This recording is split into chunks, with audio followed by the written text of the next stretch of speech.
Renungan hari ke-6, Korban Termulia. Bacaan firman Tuhan dari Yohanes 3 ayat 16-18, 2 Korintus 5 ayat 21. Demikian firman Tuhan.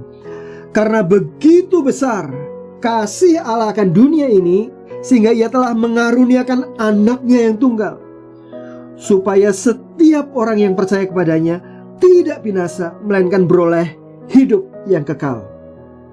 Sebab Allah mengutus anaknya ke dalam dunia bukan untuk menghakimi dunia, melainkan untuk menyelamatkannya oleh Dia. Barang siapa percaya kepadanya, ia tidak akan dihukum. Barang siapa tidak percaya, ia telah berada di bawah hukuman, sebab ia tidak percaya dalam nama Anak Tunggal Allah.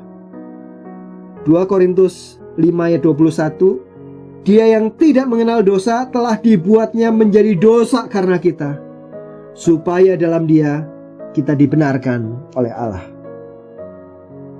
Bagaimana perasaan Anda seandainya Anda menyaksikan Syamila yang sedang membiarkan dirinya dicambuki agar si pencuri yang seharusnya menanggung hukuman itu terbebas dari siksaannya?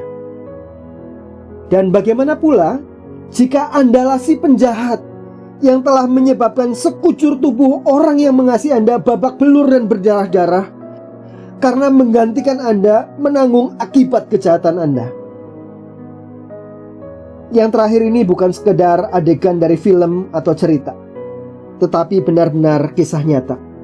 Oleh karena dosa setiap kitalah Yesus digiring ke Bukit Kalvari untuk menggantikan kita menanggung hukuman dosa kita.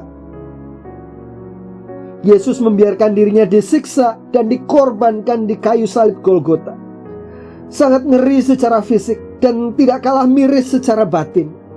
Apalagi di saat Dia sedang terpuruk dan menjadi sangat buruk oleh segala tikaman dosa kita, sebagaimana ditulis Nabi Yesaya. Dia pun ditinggalkan oleh Bapanya yang Maha Kudus, yang membuatnya berseru pilu, Eli, Eli, lama sabachthani. Ya, karena Tuhan sangat membenci dosa, Dia tidak mungkin berkompromi dengan dosa. Namun, karena Tuhan sangat mengasihi orang berdosa, Dia tidak rela manusia binasa di dalam dosa. Tuhan mau manusia diselamatkan dari kematian kekal dan kembali hidup mencerminkan dan memuliakan Dia. Tuhan tahu tidak ada yang dapat ditempuh manusia untuk menyelamatkan dirinya sendiri dan untuk berkenan kepadanya.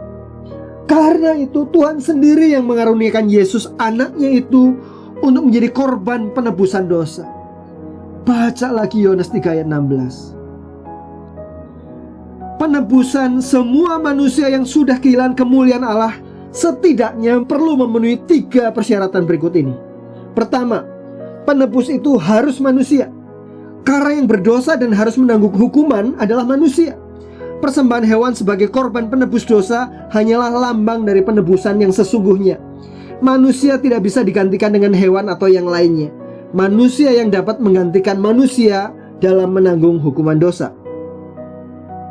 Syarat yang kedua, penebus itu harus tidak berdosa. Sesama orang berdosa tidak dapat menggantikan dan menanggung hukuman dosa orang lain, karena ia sendiri memiliki beban dosa yang harus dia sendiri pikul. Hanya manusia yang tidak berdosa, yang bebas dari hukuman dosa, yang dapat menanggung hukuman dosa manusia yang lain. Syarat yang ketiga, penebus itu harus menjadi pribadi yang nilainya minimal setara dengan semua manusia di dunia. Satu manusia yang tidak berdosa, jika ada, dapat menggantikan dan menanggung hukuman dosa satu manusia juga. Namun, untuk menggantikan semua manusia yang berdosa, hanya Tuhanlah yang dapat melakukannya. Saudara-saudara, Yesus memenuhi semua persyaratan itu. Dia adalah Tuhan, Roma 10 ayat 9. Dia telah menjadi manusia, Yohanes 1 ayat 14.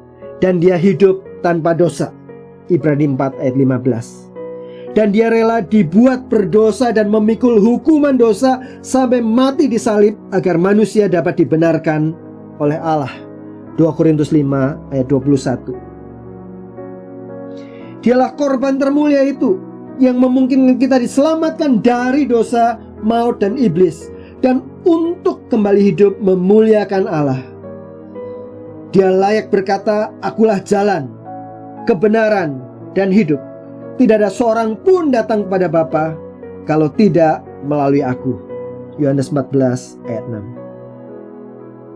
Pertanyaan perenungan dan penerapan. Pertama, mengapa hanya Yesus yang dapat mengorbankan dirinya untuk menjadi penebus dosa dan penyelamat saya?